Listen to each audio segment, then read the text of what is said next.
네, 미래통합당으로 가보겠습니다. 조금 전에 뉴스 세계 말미에 두 패널에게 김종인 비대위가 출범할 것 같냐 이렇게 질문을 드렸더니 두 분 모두 아주 자신 있게 그래도 출범을 할 거다라고 전망을 했는데요.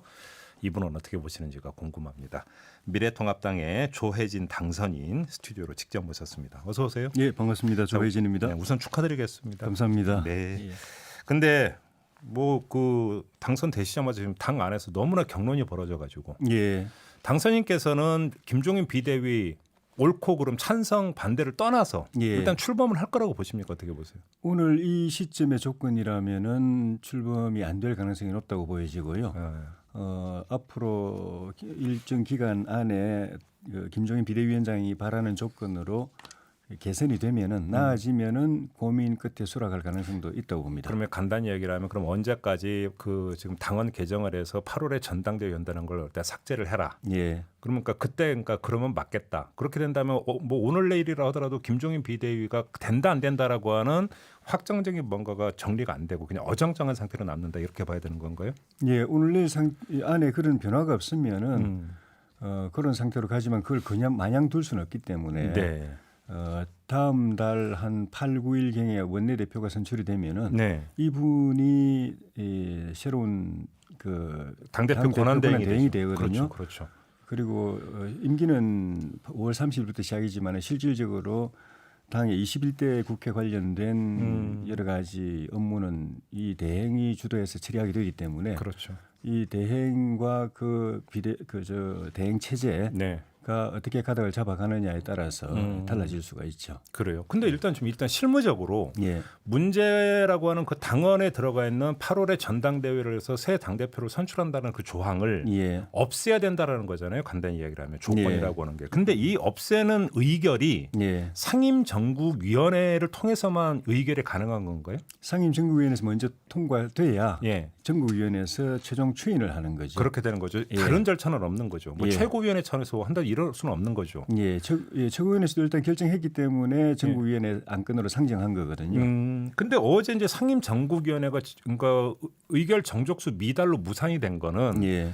그냥 의도적으로 지금 불참한 경우가 상당히 많다면서요. 예. 그러면 이거는 그 나중에 다시 시도가 된다 하더라도 안 될 가능성이 크다고 봐야 되는 거 아닌가요? 안 될 가능성도 크고요. 예. 물론 일각에서는 일부 그 반대하는 분들이 조직적으로 상임정국위원들에게 불참을 종용했다는 이야기도 있는데 네, 그렇게 보도가 나오더라고요. 예, 그랬을 가능성도 있지만 그분들이 그렇게 종용한다고 해서 상임정국위원들이 본인들의 의사와 무관하게 불참하지는 않거든요.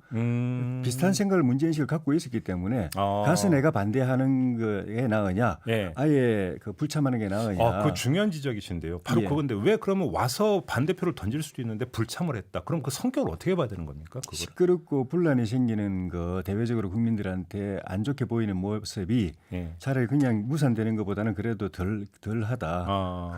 이 당이 이제 흠집 나는 게 덜하다는 판단이었겠죠. 그러면 정리를 하면 새 원내대표가 선출이 되면 예. 새 원내대표가 정말 어떻게든 김종인 비대위를 출범을 시켜야 되고 작정을 하면 예. 다시 상임정국위원회를 소집을 하는 이것밖에는 시나리오가 없는 거잖아요. 근데 그건 현실적으로 어려울 겁니다. 일사부지의 의회의 원칙이 있기 때문에. 그게 또 있습니까? 그렇죠. 예, 모든 회의에는 예. 모든 의사결정에는 그 결정이 한번 내려지고 나면 일정 기간 동안에 네. 국회 같다면 한 회기 동안에라든지 다시 그 안건을 올려서 네. 처리 못한다는 규정이 있지 않습니까? 예. 우리도 마찬가지겠죠. 오호. 예. 그러면 방법이 없다는 얘기가 돼버리잖아요. 그러면.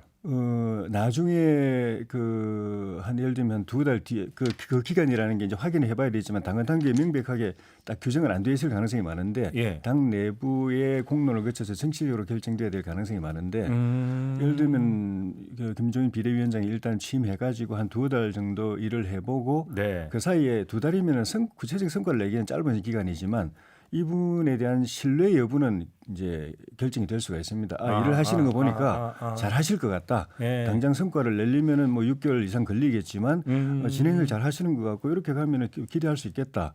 그럼 당 일을 좀 더 맡기면 좋겠다라는 게 당내 공론이 형성이 되면은 당에서 알아서 자발적으로 그런 과정을 만들어 갈 수도 있는 것이죠. 그런데 만약에 그런 거 쉽게 우리가 흔히 하는 거 봐서 이거잖아요. 그 그렇죠. 접근법은. 지금은 다들 우려하기 때문에 반대하는 분들이 많은데 실제로 맡겨서 해보니까 잘한다고 하면 반대하던 분들도 우리의 생각이 기우였구나라고 바뀔 수도 있는 거죠. 근데 김종인 위원장은 그거를 되게 굴욕적으로 받아들일 수 있는 여지도 있는 거 아닌가요? 본인이 그렇게 생각하시기 때문에 예. 자꾸 안 받아들이시는데 저는 본인이 자신 있다면 내가 사심 없이 당을 위해서 또 나라를 위해서 마지막 헌신을 하고자 하는 것이고 그렇기 위한 구체적 보관이 있다. 네. 분명한 비전이 있다. 예. 이대로 하면 우리 보수정당이 확실히 바뀔 수 있고 국민의 신뢰를 회복할 수 있다. 예. 그리고 그걸 내 독단이나 독선이 아니라 우리 미래통합당의 여러 구성원들, 국회의원들이나 또 핵심 당직자들이나 당원들하고 서로 이렇게 소통하면서 네. 합의를 통해서 만들어낼 자신이 있다 하면은 기간을 무기한으로 달라고 할 이유가 없어요. 그래서 제가 이해가 안 되는 거예요. 2달도 좋고 6달도 좋고 일단 맡기만 줘봐라. 네. 내 하는 거 보면 당신들 분명히 판단할 거고 나에 대해서 오해나 편견이 있었던 분들도 생각이 바뀔 거다.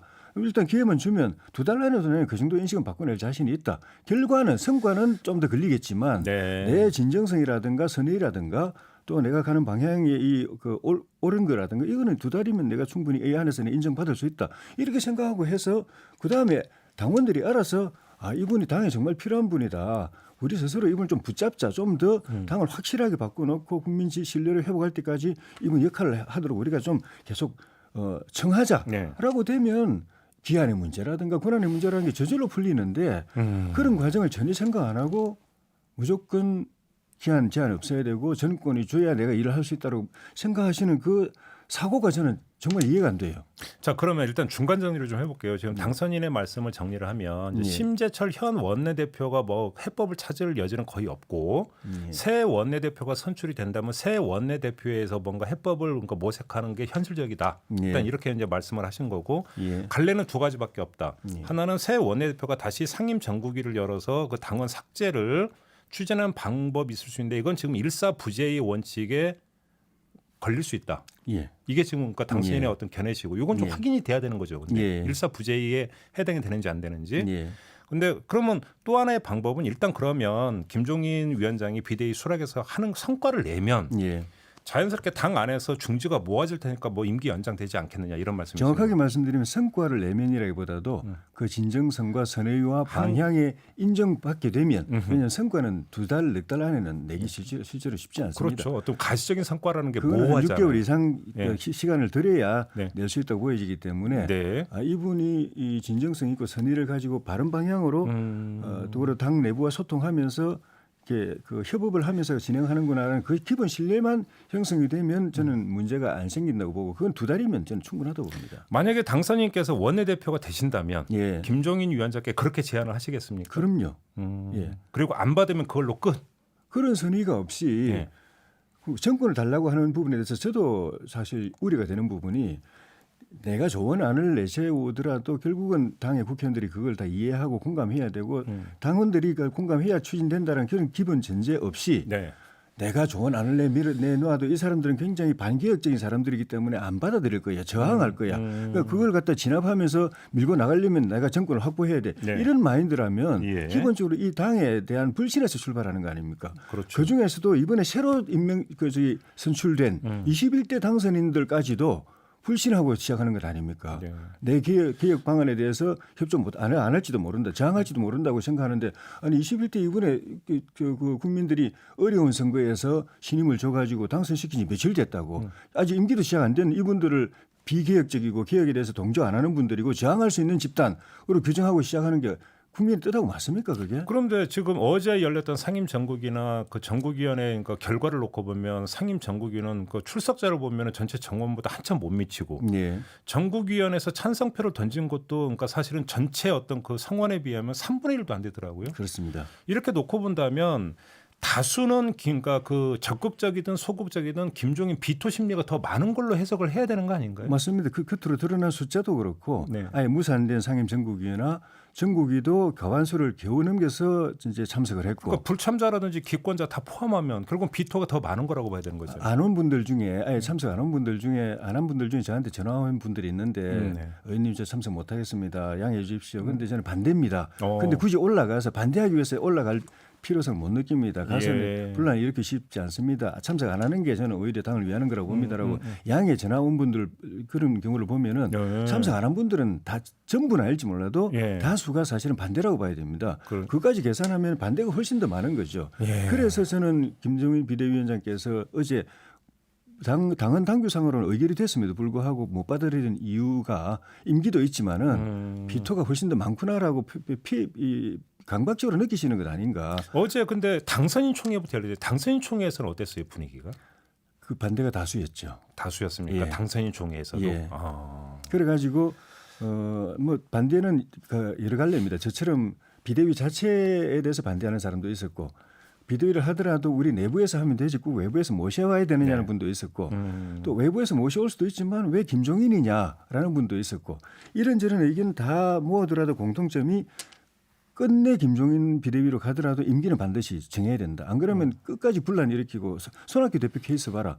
물러나니 안 물러나니 가지고 1년 2년을 끌다가 당이 스스로 그냥 속된 말로 골병 들지 않더냐. 국민의당 경우 예. 그걸 우려를 하고 있군요. 공개적으로 그 발언이 나왔습니다. 예. 그래서 이거는 당을 위해서도 또 비대위원장 본인이 불필요한 논란에 휩쓸려 가지고 시간 낭비하고 일도 못하고 하지 않기 위해서도 규정을 이렇게 임기를 명확하게 해주는 게 좋다라는 의견이었죠. 그러면 이건 뭐 이제 가정 화법이기 때문에 좀 한계는 있습니다만 만약에 김종인 비대위가 불발이 된다면 예.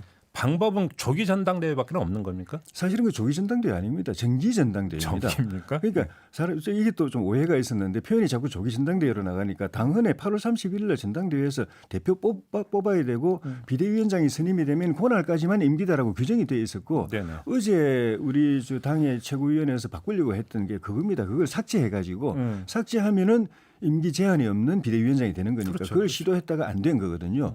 그러니까 원래대로는 정상적인 절차가 진행되고 있었습니다. 총선 끝났고 당선자 확정됐고 당선자 총회 열려가지고 당의 미래에 대해서 토론하고 그다음에 5월 초에 원내대표 뽑고 예. 그럼 그 원내대표가 당대표 권한 대행이 되고 그 권한 대행 체제 하에서 전당대회 준비 들어가 가지고 그냥 8월 31일 날 새로운 당대표 나오고 새로운 지도부 나오고 이게 정상적으로 진행될 예정이었는데 갑자기 비대위에서 최고위원회에서 비대위로 가자. 예. 그 비대위원장도 김종인이다 딱 특정인을 딱 정해 가지고 그거는 사실은 당선자 총회에서 토론을 거쳐서 비대위로 갈 거냐 말 거냐 외부에서 모실 거냐 말 거냐 모신 다음에 누구를 할 거냐 정해야 되는데 그런 과정 일부러 뒤로 빼버렸어요. 총회 열어달라고 했는데도 안 열어주고 뒤로 빼버리고 최고위원회에서 심 대표가 주도해가지고 그 체제를 확정을 해버렸습니다. 그것도 당선자들한테 전화로 물어봐가지고 총의를 거쳤다고 그러면서 근데 그럼 거기서 그래가지고 비대위를 결정해가지고 전국이 소집한 데서 문제가 생긴 겁니다. 제가 한번 그럼 이 점을 여쭤볼게요. 그럼 심재철 원내대표를 중심으로 해서 일부에서 그 김종인 비대위를 밀어붙인 것은 전당대회라서 그러니까 대표를 선출한 게 지금은 좋지 않다라는 판단이 깔려 있었던 건데 혹시 그 판단에 지금 이렇게 이 정상적인 프로세스로 가서 하면은 아무 개가 대표가 될 가능성이 높은데 이 사람은 안 된다라고 혹시 비토 심리가 깔려 있다고 해석을 하세요? 어떻게 보세요? 그 정도까지 예측하기는 쉽지 않을 겁니다. 이 상황에서 그래요? 8월 3일 전당대회 하면 누가 될 가능성이 높다는까지 예측하기는 쉽지 않고 네. 어쨌든 이렇게 그 순리에 거슬려서 또 정도를 벗어나서 또 당원들의 총의 네. 어제도 나왔지만 전국위원들 또 참석하지 않은 전국위원들까지 포함하면 어떻게 보면 다수가 반 이상이 정상 체제로 가야 된다고 생각하는데도 여러 가지 편법을 동원해서 이걸 밀어붙이는 데는 뭔가 우리한테 이야기하지 않는 다른 의도가 있는 건 아닌가 하는 의심을 다 받고 있는 거죠. 그 의도가 그러니까 뭐냐고요? 그건 알 수도 없고 또 추측을 하더라도 공개적으로 알겠습니다. 확인되지 않은 건 이야기할 수는 없죠. 그러면 다른 의도가 하나가 궁금해서 이걸 마지막 질문으로 드리겠습니다. 김종인 위원장은 그러니까 최소한 1년이 보장이 돼서 내 손으로 대선 후보까지는 어떻게든 만들어야 되지 않느냐라고는 주장이잖아요. 예. 이런 어떤 주장에 어떤 의도가 깔려 있다고 보세요? 의도 자체는 선의로 해석할 부분도 있습니다. 왜냐하면 40대 젊어져야 된다는 거는 국민 정서하고 부합하는 부분도 있고 그리고 어쨌든 경제가 중요하니까 네. 경제를 아는 지도자 만들어내야 된다는 거는 김종인 위원장이 아니라도 우리 당원들의 총의가 가능하면 우리가 경제에 대해서 대안이 있는 후보자를 만들어내자는 공감대는 있을 수가 있는데 네. 그거를 자기 손으로 만들어내겠다. 네. 그리고 그 연령대까지 딱 특정하면서 많은 사람들이 저건 특정인 누구를 머릿속에 두고 하는 이야기일 네. 거다라는 억측을 자아내고 누구예요 그게? 그것도 말씀드릴 수는 없습니다. 아니, 그러면 보충 40대 경제 전문가라고 얘기했잖아요. 예. 일각에서는 40년생 경제 전문가를 뜻하는 거 아니냐. 왜냐하면 김종인 위원장이 40년생이거든요. 뭐 그런 식으로 반농 반진하는 사람들이 있는데 이건 어떻게 보세요? 그건 아니겠죠. 그건 업체기라고 보십니까? 업체기겠죠. 그래요? 그래서 그거를 당의 총회가 있는데 네. 본인이 자기적으로 독단적으로 만들어내겠다고 하면서 당원들의 반발을 불필요하게 사고 있는 거죠.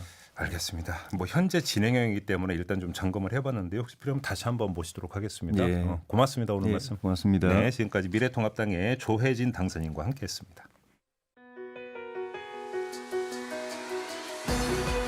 이슈의 핵심을 꿰뚫는 예리한 시선, 믿고 듣는 진품 시사 김종배 시선 집중.